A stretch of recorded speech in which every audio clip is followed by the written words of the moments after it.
Ikaze kuri wowe uteze amatwi ikiganiro ubuzima bw'umwana. Mu buzima bwacu kenshi na kenshi ababyeyi tuba duhangayikishijwe no kubona abana bacu babaho neza bakiga, ari nayo mpamvu usanga duharanira kugira ngo bagire ubumenyi budacagase mu buzima bwabo buzabaherekeza mu kubaho mu bihe bizaza. Ari nayo mpamvu usanga kenshi abana bacu tuharanira ko biga bakamenya indimi bakiri bato, ari byo kuvuga kwiga mu mashuri y'incuke. Ese koko ni byiza ko umwana wiga mu mashuri y'incuke yiga ururimi rumwe, cyangwa se ni byiza ko yakiga indimi ebyiri? Nguhaye ikaze ku kiganiro ubuzima bw'umwana. Tugiye kubana twumve ikintu cyafasha umwana wacu kwiga neza. Mbere na mbere tugiye guhera ku nkuru y'umwana witwa Bella Dvatkina, umukobwa w'umurusiya uvuga indimi zigera kuri 7. Umwana uzwi cyane ku isi kubera kuvuga indimi nyinshi ni Bella Dvatkina, umukobwa w'umurusiya wamenyekanye afite imyaka 4 gusa, ubwo yagaragazaga ubushobozi bwo kuvuga indimi 7 arizo Ikirusiya, Icyongereza, Igifaransa, Icyesipanyol, Icyarabu, Ikidage n'Igishinwa. Nyina wa Bella akaba ari umuhanga mu ndimi, ari byo kuvuga linguistique. Yashoye igihe n'imbaraga mu kumutoza indimi akoresheje uburyo bwo kumwereka filimi z'abana zizwi nka katuni, imikino no kumuhuza n'abantu bavuga izo ndimi kavukire. Yagiye agaragara mu biganiro bitandukanye bya televiziyo. Uyu mwana bitewe n'ubuhanga yaratangiye kugira, aho yerekanye ubuhanga bwe mu ndimi, nubwo amavideo menshi yagiye asohoka haciye igihe. Bella yabaye umwana ushimisha isi, akarata ubumenyi bwe mu ndimi bitewe n'uko uyu mwana yavugaga neza icyarimwe indimi zirenga 7. Abantu bamwe nta gushidikanya bati ni impano ikomeye yavukanye. Mu kiganiro na Little Big Shot, isi yose yatangajwe no kubona Bella Dvatkina, umwana w'imyaka 4 gusa ukomoka i Moscow, ashobora kuvuga indimi zirenga ndetse 7. Abantu benshi mu buzima bwabo biga ururimi rumwe cyangwa 2 gusa, ariko Bella afite ubushobozi bwo gufata indimi nkaho ari ibintu bisanzwe.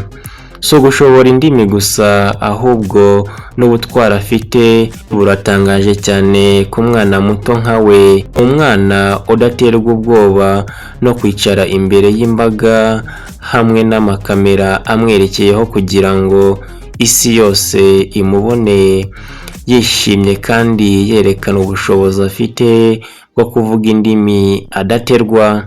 Umuyobozi w'icyo kiganiro Shem Jacobson yari yumva ko Bella ashobora kuba ari umwana usanzwe, ariko amaze kubona ibyo ashoboye yaratangaye. Nyuma yo kwerekana indimi ashoboye, ntibyarangiriye aho. Shene yamubajije niba amerewe nk'igikomangoma. Nyuma yo kumubwira ko ari umwamikazi, Bella amwitaba mu kuri kw'abana. Ababyumvise bose bagize ibitwenge, bivuze ngo mu by'ukuri mu bushobozi bw'umwana mu kuvuga indimi yaranasetsaga, bituma icyo gihe abahanga mu by'indimi bagaragaza ko ari ingenzi cyane ko umwana yiga indimi nyinshi mu buzima bwe, kuko bimufasha gukoresha igice cy'ubwonko bwe kurenza uko yakabikoresheje mu gihe avuga ururimi rumwe gusa. Ni byiza cyane ko umwana yakwiga indimi 2 cyangwa 3 kuko bimwongerera critical thinking, bizwi nk'ubushobozi bwo gutekereza. Ubushakashatsi bushya bwa kaminuza ya Miami College of Arts and Science bwerekanye ko gushishikariza abana kuvuga indimi ebyiri cyangwa nyinshi mu rugo bishobora kubagirira akamaro mu mitekerereze, cyane cyane ku bana bafite autism spectrum disorder.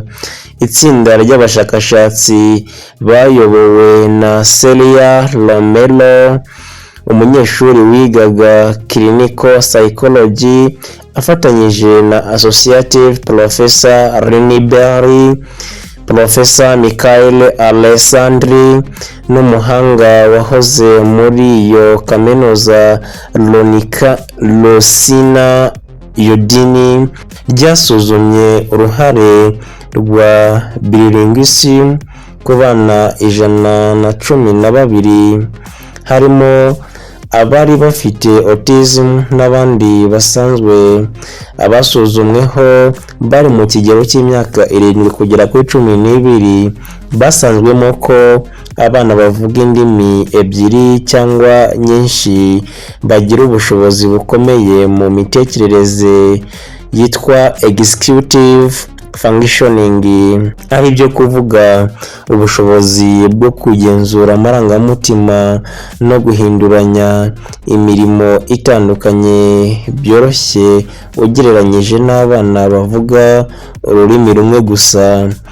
Perry yagize ati twabonye ko kuvuga indimi nyinshi bifite isano no kunoza executive function, kandi ibi nabyo bigira uruhare mu kugabanya ibimenyetso bya autism. Mu nyandiko zindi byari byarigeze kugarukwaho, ariko byadushimishije kubona uburyo bitanga umusaruro munini muri ubu bushakashatsi.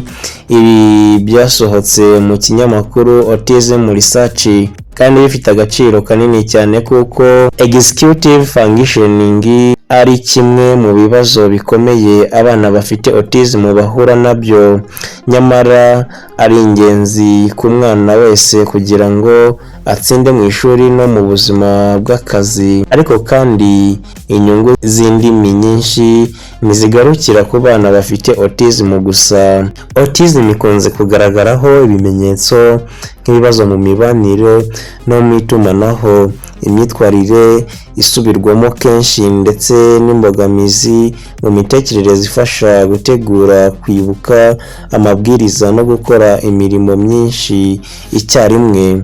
Ubushakashatsi bwagaragaje kandi ko abana bavuga indimi nyinshi bagira ubushobozi bwo gufata inshingano z'abandi, ari byo kuvuga perspective taking skills, ari byo gusobanukirwa ibyo undi atekereza cyangwa abona. Mu isomo rya neuroscience hari igitekerezo cyitwa joint activation gisobanura ibi: ubwonko bw'umwana uvuga indimi ebyiri buba buhorana izo ndimi zombi zikora icyarimwe kandi zirushanwa. Kuba ahinduranya izo ndimi bituma habaho kongera imbaraga mu kugenzura imitekerereze. Igitekerezo kizwi nka bilingual advantage. Yudin yagize ati niba ugomba gucunga indimi ebyiri, ugomba gucecekesha ururimi rumwe kugira ngo uvugisha urundi. Niyo mpamvu kuvuga indimi ebyiri bishobora kongera ubushobozi bwo kwifata, ari byo bita inhibition. Romero yavuze ko yahisemo gukurikirana iyi ngingo ubwo yakoraga muri laboratwari ya neuroscience ya Yudin, aho bakoraga ubushakashatsi bwa brain imaging ku bana bafite autism. Yabonye ko bamwe mu babyeyi bataganiriza abana babo mu rurimi kavukire kuko batekerezaga ko byabangamira abana babo. Yagize ati nashatse gukora ubushakashatsi ngo nereke imiryango ko nta kibazo kirimo kwigisha abana babo indimi nyinshi baba bafite autism cyangwa se batayifite. Ubundi mu busanzwe umwana w'umunyamahanga ashobora kugira amagambo make mu rurimi rumwe ugereranije n'umwana w'umunyarurimi umwe gusa. Iyo uhurije hamwe amagambo yose umwana azi ku rurimi runaka aba afite ububiko bunini. Niyo mpamvu kumenya indimi nyinshi bituma abana bagira ubushobozi bwo gusobanukirwa n'imiterere y'indimi, aribyo bita metalinguistic awareness, bikaba bigira akamaro cyane mu buzima bwabo bw'igihe kizaza. Urakoze wowe twabanye muri iki kiganiro, ndakwibutsa gukora subscribe ugafungura inzogera kugira ngo udacikwa n'ibindi biganiro ubuzima bw'umwana.